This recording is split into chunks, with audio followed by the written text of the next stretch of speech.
संतोषी माता की व्रत कथा। पौराणिक कथा के अनुसार एक बुढ़िया थी। उसका एक ही पुत्र था। बुढ़िया पुत्र के विवाह के बाद बहू से घर के सारे काम करवाती, परंतु उसे ठीक से खाना नहीं देती थी। यह सब लड़का देखता पर माँ से कुछ भी नहीं कह पाता। बहू दिन भर काम में लगी रहती, उपले थापती, रोटी रसोई करती, बर्तन साफ करती, कपड़े धोती और इसी में उसका सारा समय बीत जाता। काफी सोच विचार कर एक दिन लड़का माँ से बोला, माँ मैं परदेश जा रहा हूँ। माँ को बेटे की बात पसंद आ गई तथा उसे जाने की आज्ञा दे दी। इसके बाद वह अपनी पत्नी के पास जाकर बोला, मैं परदेश जा रहा हूँ, अपनी कुछ निशानी दे दो। बहू बोली, मेरे पास तो निशानी देने योग्य कुछ भी नहीं है। यह कहकर वह पति के चरणों में गिरकर रोने लगी। इससे पति के जूते पर गोबर से सने हाथों से छाप बन गई। पुत्र के जाने के बाद सास के अत्याचार बढ़ते गए। एक दिन बहू दुखी हो मंदिर चली गई। वहां उसने देखा कि बहुत सी स्त्रियां पूजा कर रही थी। उसने स्त्रियों से व्रत के बारे में जानकारी ली तो वे बोली कि हम संतोषी माता का व्रत कर रहे हैं। इससे सभी प्रकार के कष्टों का नाश होता है। स्त्रियों ने बताया, शुक्रवार को नहा धोकर एक लोटे में शुद्ध जल ले, गुड़ चने का प्रसाद लेना तथा सच्चे मन से माँ का पूजन करना चाहिए। खटाई भूलकर भी मत खाना और ना ही किसी को देना। एक वक्त भोजन करना। व्रत विधान से सुनकर अब वह प्रति शुक्रवार को संयम से व्रत करने लगी।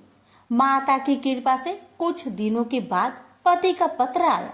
कुछ दिनों के बाद पैसा भी आ गया। उसने प्रसन्न मन से फिर व्रत किया तथा मंदिर में जा अन्य स्त्रियों से बोली, संतोषी माँ की कृपा से हमें पति का पत्र तथा रुपए आया है। अन्य सभी स्त्रियां भी श्रद्धा से व्रत करने लगी। बहू ने कहा, हे माँ, जब मेरा पति घर आ जाएगा तो मैं तुम्हारे व्रत का उद्यापन करूंगी। अब एक रात संतोषी माँ ने उसके पति को स्वप्न दिया और कहा कि तुम अपने घर क्यों नहीं जाते। तो वह कहने लगा, सेठ का सारा सामान अभी बिका नहीं, रुपया भी अभी नहीं आया है। उसने सेठ को सपने की सारी बात कही तथा घर जाने की इजाजत मांगी, पर सेठ ने इनकार कर दिया। माँ की कृपा से कई व्यापारी आए, सोना चांदी तथा अन्य सामान खरीद कर ले गए। कर्जदार भी रुपए लौटा गए। अब तो साहूकार ने उसे घर जाने की इजाजत दे दी। घर आकर पुत्र ने अपनी माँ व पत्नी को बहुत सारे रुपए दिए। पत्नी ने कहा कि मुझे संतोषी माता के व्रत का उद्यापन करना है। उसने सभी को न्योता दे उद्यापन की सारी तैयारी की।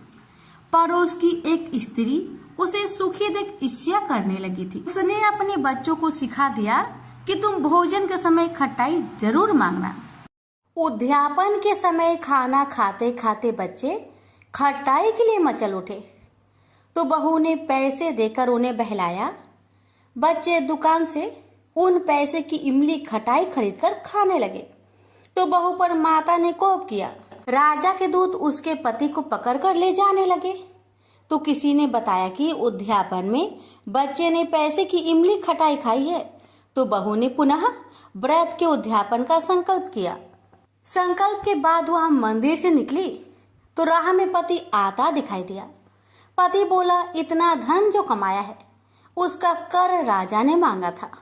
अगले शुक्रवार को उसने फिर विधिवत व्रत का उद्यापन किया। इससे संतोषी माँ प्रसन्न हुई। 9 माह बाद चांद सा सुंदर पुत्र हुआ। अब सास बहू तथा बेटे माँ की कृपा से आनंद से रहने लगे। प्रेम से बोलिए संतोषी माता की जय। कथा अच्छी लगे तो वीडियो को लाइक शेयर करना ना भूले। धन्यवाद। शुक्रदेव की व्रत कथा। मणिकपुर नगर में 3 मित्र रहते थे। उनमें से एक काष्ट, एक ब्राह्मण और एक वैश्य था। वे तीनों हमेशा साथ साथ रहते थे। तीनों का विवाह हो चुका था। ब्राह्मण और काष्ट के लड़कों का गौना हो चुका था, लेकिन वैश्य पुत्र का नहीं। उसके दोस्त उसे अक्सर कहा करते थे कि तुम अपनी पत्नी को उसके मायके से क्यों नहीं लाते। तब वैश्य पुत्र धनराज ने अपनी पत्नी कुसुम को लाने का निश्चय कर लिया। अगले ही दिन धनराज ने माता पिता से अपनी पत्नी कुसुम को लेने जाने की बात कही। उसकी बात सुनकर वे हैरान होते हुए बोले, बेटे अभी शुक्र अस्त हो रहा है, इसलिए अभी बहू को लाना उचित नहीं है। वह नहीं माना। वह कुसुम को लाने ससुराल पहुंच गया। ससुराल में धनराज की खूब आवभगत की गई। धनराज ने कुसुम को विदा करने के लिए कहा तो उसके सास ससुर बोले, बेटे अभी शुक्र अस्त हो रहा है, ऐसे में लड़की को विदा नहीं करते। कुछ दिन ठहर जाओ, फिर हम कुसुम को खुशी खुशी विदा कर देंगे। लेकिन धनराज वहां भी जीत पर अड़ गया और कुसुम को लेकर ही वहां से विदा हुआ। धनराज कुसुम को जब अपने घर ले जा रहा था तो अचानक बैल तेजी से भागने लगे। रास्ते में पड़े पत्थर से टकराने से गाड़ी का पहिया टूट गया। फलस्वरूप कुसुम को काफी चोट आई। दोनों को आगे की यात्रा पैदल ही करनी पड़ी। सुनसान रास्ते से गुजरते हुए डाकुओं ने उन्हें लूट लिया। उनका सारा धन, आभूषण और वस्त्र छीन लिए। किसी तरह से घर पहुंचे। दूसरे ही दिन घर में धनराज के बिस्तर पर सांप चढ़ गया और उसे डस लिया। सेठ जी ने बड़े बड़े चिकित्सक बुलवाए, मगर कोई भी चिकित्सक जहर उतारने में सफल नहीं हुआ। दूर दूर से सपेरे बुलाए गए, लेकिन कोई भी धनराज को नहीं बचा सका। धनराज की मृत्यु हो गई। उसी समय पंडितों ने सेठ जी को एक बात बताई कि आपके बेटे ने शुक्र अस्त होने पर बहू को विदा करा लाने की भूल की है।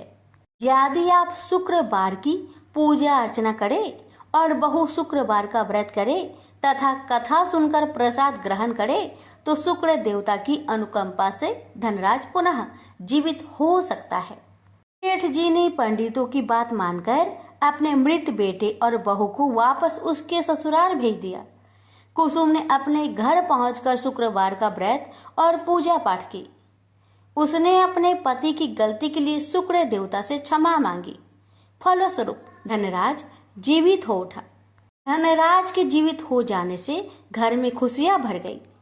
उधर धनराज के माता पिता ने बेटे के जीवित होने का समाचार सुना तो शुक्रवार का व्रत किया और गरीबों को अन्न, वस्त्र और धन का दान किया।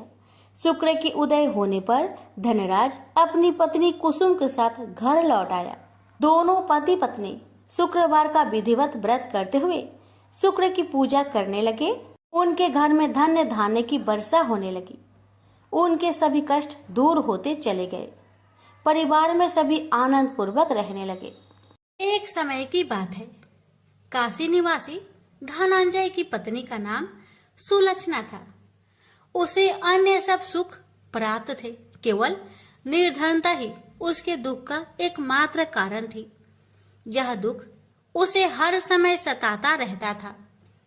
एक दिन सुलक्षणा पति से बोली, स्वामी आप कुछ उद्यम करो तो काम चले। इस प्रकार कब तक काम चलेगा?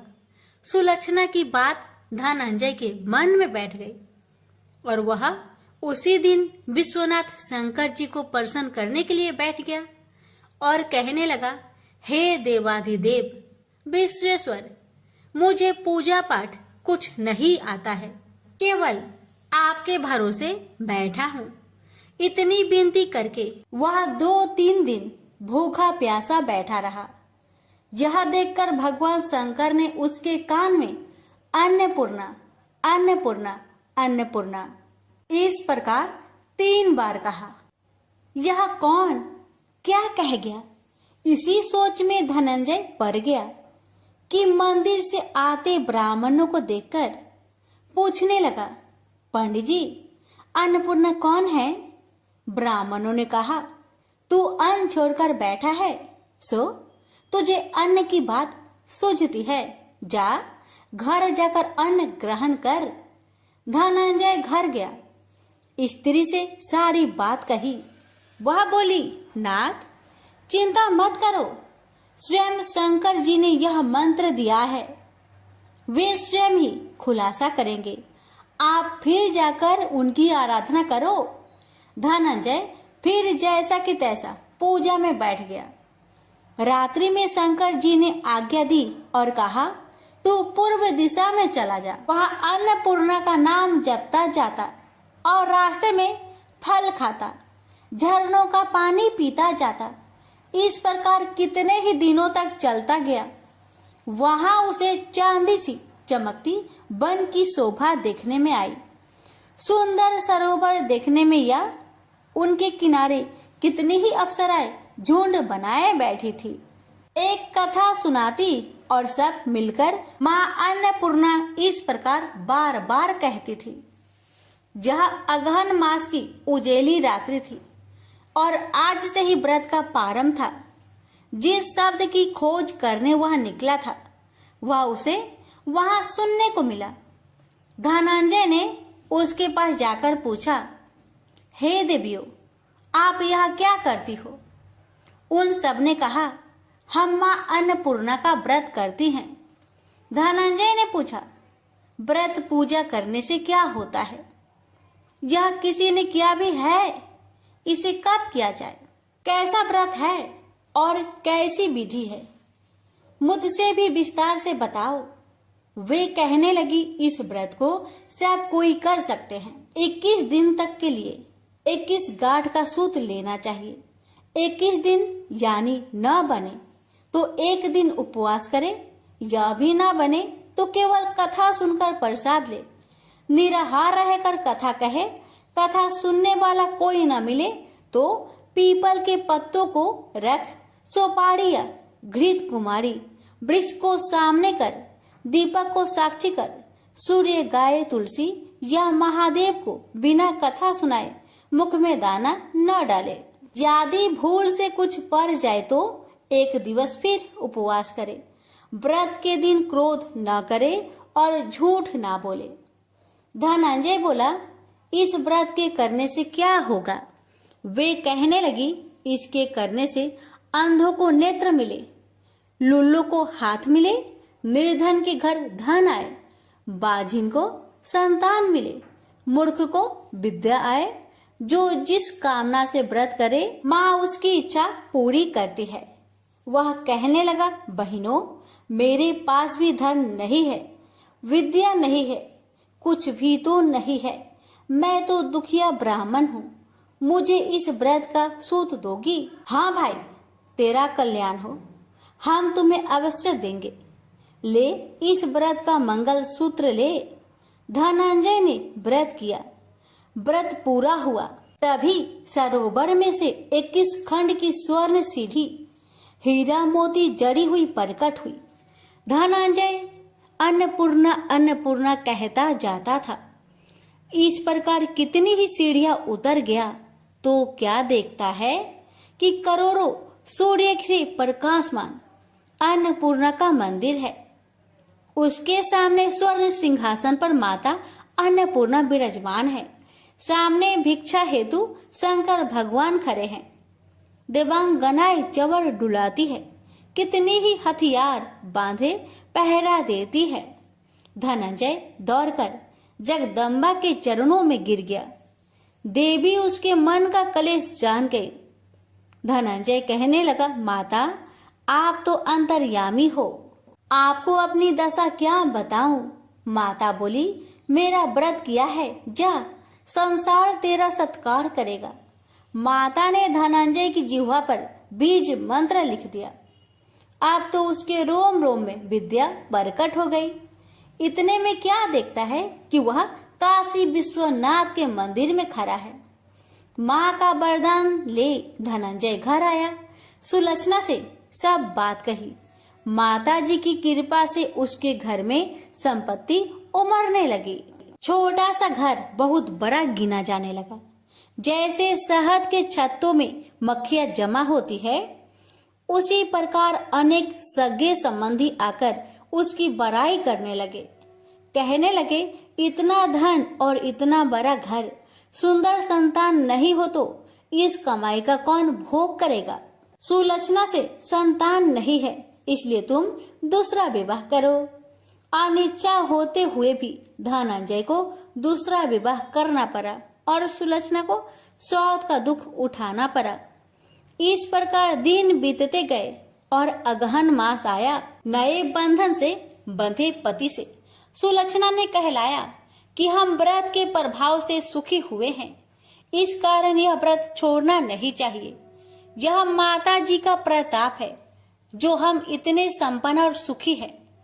सुलक्षणा की बात सुन धनंजय उसके यहाँ आया और व्रत में बैठ गया। नई बहू को इस व्रत की खबर नहीं थी। वह धनंजय की आने की राह देख रही थी। दिन बीतते गए और व्रत पूर्ण होने में 3 दिवस बाकी थे कि नई बहू को खबर पड़ी। उसके मन में ईर्ष्या की ज्वाला दहकने लगी थी। सुलक्षणा के घर आ पहुंची और उसने वहां भगदड़ मचा दी। वह धनंजय को अपने साथ ले गई। नए घर में धनंजय को थोड़ी देर के लिए निंद्रा ने आ दबाया।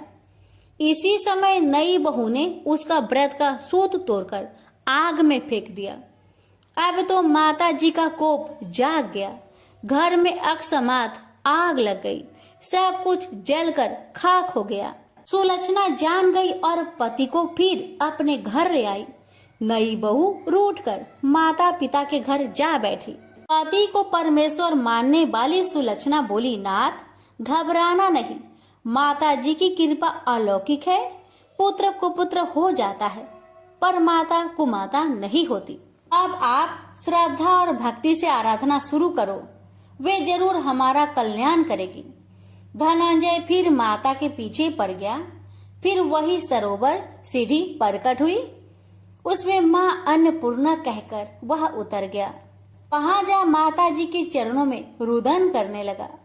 माता प्रसन्न होकर बोली, यह मेरी स्वर्ण की मूर्ति ले, उसकी पूजा करना, तू फिर सुखी हो जाएगा। जा, तुझे मेरा आशीर्वाद है। तेरी स्त्री सुलक्षणा ने श्रद्धा से मेरा व्रत किया है, उसे मैंने पुत्र दिया है। धनंजय ने आंखें खोली तो खुद को काशी विश्वनाथ के मंदिर में खड़ा पाया। वहां से फिर उसी प्रकार घर को आया। इधर सुलक्षणा के दिन चढ़े और महीने पूरे होते ही पुत्र का जन्म हुआ। गांव में आश्चर्य की लहर दौड़ गई। इस प्रकार उसी गांव के निसंतान सेठ के पुत्र होने पर उसने माता अन्नपूर्णा का मंदिर बनवा दिया। उसमें माता जी धूमधाम से पधारी, यज्ञ किया और धनंजय को मंदिर के आचार्य का पद दे दिया। जीविका के लिए मंदिर की दक्षिणा और रहने के लिए बड़ा सुंदर सा भवन दिया। धनंजय स्त्री पुत्र सहित वहां रहने लगा। माता जी के चढ़ावे में भरपूर आमदनी होने लगी।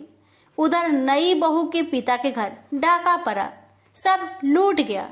वे भीख मांगकर पेट भरने लगे। सुलक्षणा ने यह सुना तो उन्हें बुला भेजा, अलग घर में रख लिया और उनके अन्न वस्त्र का प्रबंध कर दिया। धनंजय, सुलक्षणा और उसका पुत्र माता जी की कृपा से आनंद से रहने लगे। माता जी ने जैसे इनके भंडार भरे वैसे सबके भंडार भरे।